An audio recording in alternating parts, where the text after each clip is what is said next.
Oi, eu sou a Júlia Bernaz. Oi, eu sou a Julia Siqueira. Eu sou a Sara. Eu sou a Helena. E sejam bem-vindos ao Pode Praça! Bom, hoje a gente escolheu o tema canoagem para falar aqui um pouquinho para vocês, né? Que surgiu na Groenlândia, onde as canoas elas serviam de veículo de pesca e de trabalho aos esquimós. As competições de canoa e caiaque passaram a figurar entre as modalidades olímpicas dos Jogos de Berlim em 1936.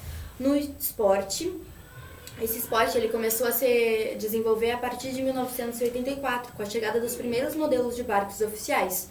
No mesmo ano, a Lagoa Rodrigo de Freitas, no Rio de Janeiro, recebeu a primeira prova oficial de canoagem em velocidade. Eu vou falar um pouquinho das regras. Assim como diversas atividades, os competidores devem conduzir os barcos por um percurso com os portões de 18 a 25 no menor tempo possível e tomando cuidado para não sofrer penalidades por perder ou trocar os portões. Essas corridas colocam à prova a concentração, reação e técnica dos atletas. Assim como diversas atividades físicas aeróbicas, a canoagem libera substâncias no cérebro responsáveis por prazer e relaxamento, tudo que o corpo precisa para aliviar tensões. Por ser praticado em contato direto com a natureza, o efeito de relaxamento causado pelo esporte é ainda maior. A canoagem é um esporte ou atividade de remar com um caiaque ou uma canoa em rios. A canoagem é uma atividade aquática que envolve o uso de canoas ou caiaques. Eu vou falar alguns tipos de canoagem. Existem diferentes tipos de canoagem, incluindo canoagem de lazer, canoagem de águas bravas, canoagem de velocidade e canoagem de mar. Sobre os equipamentos básicos incluem a canoa, o caiaque, remos, coletes, salva-vidas e, em alguns casos, capacetes e equipamentos de segurança adicionais.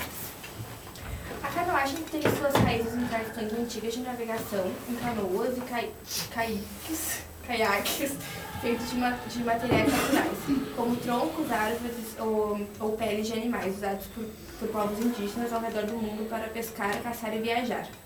Ao longo dos séculos, a canoagem evoluiu com o desenvolvimento de materiais como plástico, fibra de vidro, Kevlar, para a fabricação de canoas e o que eu já disse várias vezes, caiaques, tornando-se mais leves, duráveis e ágeis.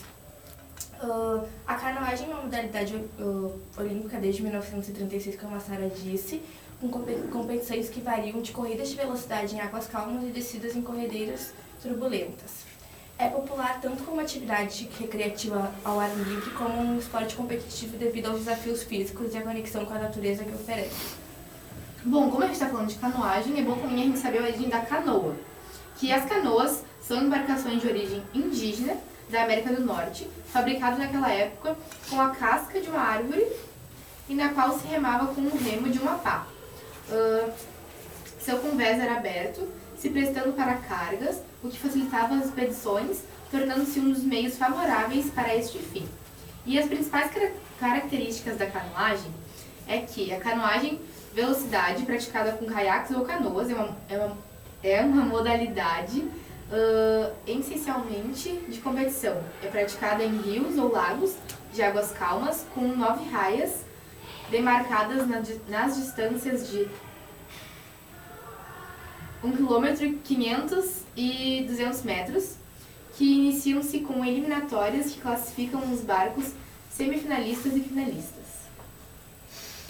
Eu vou falar agora um pouquinho como que se prepara para uma viagem de canoagem. Primeiro e o mais importante é a lista de verificação da canoagem, que é o caiaque e o remo, uma bolsa seca com pequenos pertences que tu pode carregar com ela, uma garrafa d'água, colete salva-vidas, roupas extras como agasalhos e um suporte automotivo para o caiaque caso haja algum probleminha, né? A vestimenta para praticar a canoagem, que é uma camada de base, como mangas curtas, se estiver quente, ou manga longa, se estiver um pouquinho mais frio, uma camada intermediária, que é um tecido de poliéster, um casaco impermeável e embaixo legging e shorts. Também é muito importante saber como entrar em um caiaque, como remar, como nadar e também uma dica de segurança para os iniciantes. E o cuidado quando tem uma criança no caiaque, né? Verificar se elas estão com colete salva-vidas e em segurança. Como a Sara falou, né, dos cuidados, eu trouxe um caso que aconteceu de uma moça que ela morreu, que foi a atleta brasileira Jennifer Dávila Loreto, que ela tinha só 15 anos e era integrante da Seleção Nacional de categoria menor na modalidade velocidade. E ela morreu no centro de treinamento da Academia Brasileira de Canoagem. Nossa. De acordo com o canoísta, que preferiu não se identificar, a Jennifer não sabia nadar muito bem, ela estava sem colete salva-vidas, que não seria obrigatório, né, mas é aconselhável que use. E estava desacompanhada do técnico. A atleta era uma das esperanças da canoagem brasileira para os próximos anos, e em 2013 ela conquistou 4 medalhas no Campeonato Brasileiro para atletas até 16 anos. Bom, ainda bem que você falou disso, porque os praticantes de canoagem devem estar atentos a diversos cuidados ambientais para preservarem os ecossistemas aquáticos, que a gente tem algumas práticas importantes para falar. A primeira é não deixar o lixo, que a Sala vai comentar. A Sara. Não deixar o lixo, né? Sempre recolher todo o lixo gerado durante as atividades, inclusive pedaços pequenos de plástico e papel, para evitar a poluição dos recursos de água. Respeitar a vida selvagem, evitar perturbar os animais silvestres e seus habitats naturais, mantendo a distância e observando sem interferir. Não usar produtos químicos, utilizar apenas produtos biodegradáveis para limpeza e higiene pessoal, como sabonetes e detergentes. Evitar as áreas frágeis, não entrar em áreas sensíveis, como zonas de nidificação de aves ou áreas de vegetação frágil. Conservar as margens, né, ao acampar ou para descanso, evitar danificar as margens dos rios e lagos, respeitando as áreas vegetadas.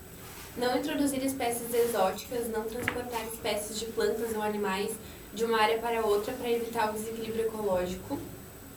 Conscientização e educação. Promover entre praticantes e outros usuários dos rios a conscientização sobre a importância da preservação ambiental. E com isso, seguir essas diretrizes para ajudar a manter o ambiente aquático saudável e preservado para futuras gerações de canoístas e para a vida selvagem que depende desses ecossistemas. E a nossa amiga Júlia tem uma história muito interessante para contar pra gente. Pode contar, Júlia. Bom, quando eu tinha uns 9 anos de idade, eu morava em Torres, morei um bom tempinho lá. E lá tinha um grupo de canoagem que eles ensinavam e para interagir com as crianças mesmo, nessa faixa etária Socializar, né? Isso. E aí eu sofri um acidente quando eu praticava, né? Eu praticava bem seguido até. E me afoguei, quase quebrei o braço, que foi algo bem traumatizante pra mim na época. Como é que tu quase quebrou o braço dentro da água, Júlia? Ué, tem turbulência, né? Que bater alguma coisa. Sim. Talvez no Então, remo isso, ali, é assim. isso. Totalmente compreensível. E Ainda aí- bem que tu tá bem hoje em Sim, dia, né? por isso que é bom a gente ter falado disso, pra indicar, ajudar as pessoas, os isso. iniciantes a tomarem bastante cuidado. E o jeito que as coisas que precisa para começar. E tu sabia mergulhar, Júlia? Nessa época eu sabia nadar, por isso até que não aconteceu nada muito pior, né? Ah, sim. Quantos anos você tinha? 9, eu fiz natação desde os meus 5, eu acho, então eu já sabia nadar. Eu acho que até foi importante ela citar isso, porque foi como a gente falou, né? Como evitar esse tipo de coisa, a lista de preparos. Usar colete salva-vida é bem importante Isso, também. saber nadar, saber remar, saber andar no caiaque. É isso, gente. É isso então, gente. Muito obrigada. A gente fica por aqui. A gente espera que vocês tenham gostado e tchau, tchau. Tchau.